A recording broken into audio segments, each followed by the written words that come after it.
Assalamualaikum warahmatullahi wabarakatuh. Perkenalkan nama saya Amis Roji. Saya dari Prodi Ekonomi Syariah FAI Fakultas Agama Islam Universitas Nurul Jadid Paiton Probolinggo. Yang mana di sini saya akan menjelaskan tentang pengantar manajemen risiko dari makul manajemen risiko dan asuransi syariah. Yang mana mata kuliah ini yang diampu oleh Bapak Haji Temi Wijaya SE MH. Bismillahirrahmanirrahim. Kita ini akan pengantar manajemen risiko ya. Kita langsung ke pendahuluan. Risiko memiliki konotasi negatif, merupakan sesuatu yang tidak disukai dan sesuatu yang dihindari. Yang mana definisi risiko adalah kejadian yang merugikan. Yang kedua, risiko dilihat dari segi investasi adalah kemungkinan adanya penyimpangan hasil atau keuntungan dari yang diharapkan. Yang terakhir, risiko merupakan perusahaan adalah sesuatu peristiwa yang mungkin terjadi dalam operasional perusahaan sehingga dapat mengakibatkan kerugian bagi perusahaan. Terus risiko dan kondisi ketidakpastian. Yang di sini ada tiga bagian, yaitu yang pertama, risiko muncul karena adanya ketidakpastian. Di dunia ini kita dihadapkan pada banyak ketidakpastian. Contohnya, hari ini bisa hujan dan juga bisa tidak. Terus investasi bisa untung atau bisa rugi, seperti itu. Terus yang kedua, ketidakpastian dalam berbagai aspek kehidupan akan menimbulkan risiko yang harus dihadapi oleh manusia. Yang terakhir, yang ketiga, ketidakpastian ada tingkatan dan karakteristiknya. Di sini tingkatan ketidakpastian ada beberapa ya, Yang pertama yaitu tingkat ketidakpastian dan karakteristiknya dan contohnya. Nah, sini saya tingkat ketidakpastian yaitu tingkat tidak ada, dalam kurung pasti, contohnya itu seperti hukum alam. Dan yang kedua, ketidakpastian objektif yang kita contohkan sebagai permainan dadu, kartu. Dan yang ketiga, ketidakpastian subjektif, contohnya seperti kebakaran, kecelakaan mobil, dan investasi. Dan yang terakhir, sangat tidak pasti, yaitu contohnya seperti eksplorasi angkasa luar. Lanjut ke fluktuasi ketidakpastian. Fluktuasi ketidakpastian itu ada dua.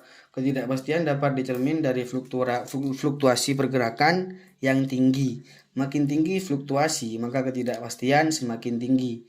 Dan yang kedua yaitu saham. Saham seperti harga minyak sampai dengan harga listrik mengalami fluktuasi meskipun dengan tingkat fluktuasi yang berbeda-beda. Risiko ada di mana-mana, mencakup berbagai instrumen dalam kehidupan. Yang masuk ke faktor yang menyebabkan peningkatan fluktuasi, di sini ada tiga bagian, yaitu globalisasi dunia, liberasi dunia, yang terakhir kecepatan proses informasi.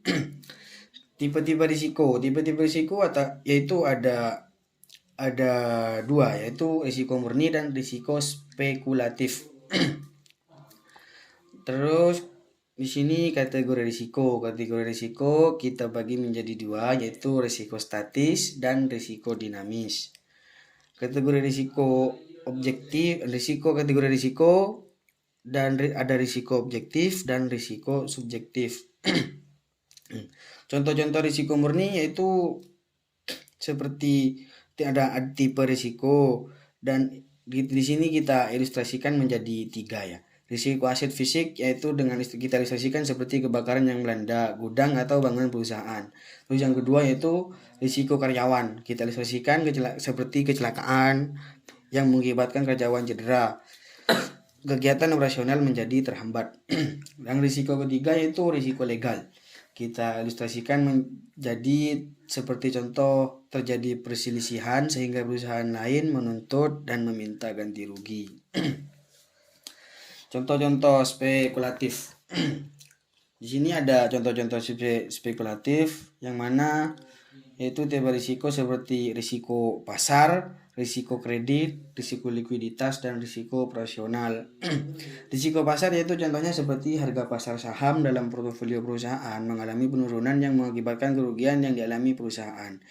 Terus risiko kredit ini debitur, contohnya seperti debitur tidak bisa membayar cicilan bunga dan pokok pinjaman. Risiko likuiditas, contohnya seperti perusahaan tidak memiliki dana kas untuk memenuhi kewajibannya. Yang terakhir yaitu risiko operasional, contohnya mesin produksi macet sehingga produksi terhambat. Manajemen risiko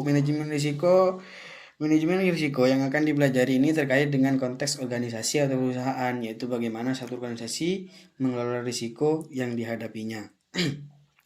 Yang selanjutnya yaitu proses manajemen risiko. Yang mana proses manajemen risiko ada 3, yaitu identifikasi risiko, evaluasi dan pengukuran risiko, yang terakhir pengelolaan risiko. Lanjut ke identifikasi risiko.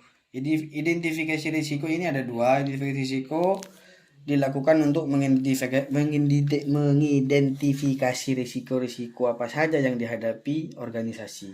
Selanjutnya yang terakhir ada beberapa teknik untuk mengidentifikasi risiko, semisal dengan menelusuri sumber risiko sampai terjadi peristiwa yang tidak diinginkan. Misalnya mengapa kompor gas itu meledak, seperti itu.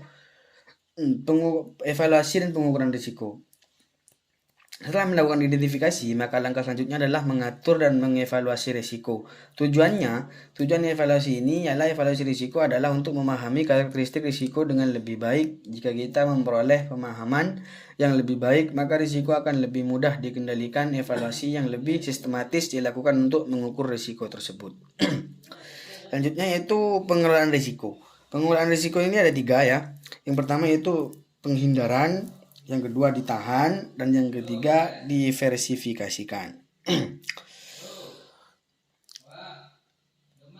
Dan selanjutnya itu transfer risiko, pendanaan risiko. Mungkin dari situ penjelasan dari saya. Billahi taufiq wal hidayah, wassalamualaikum warahmatullahi wabarakatuh.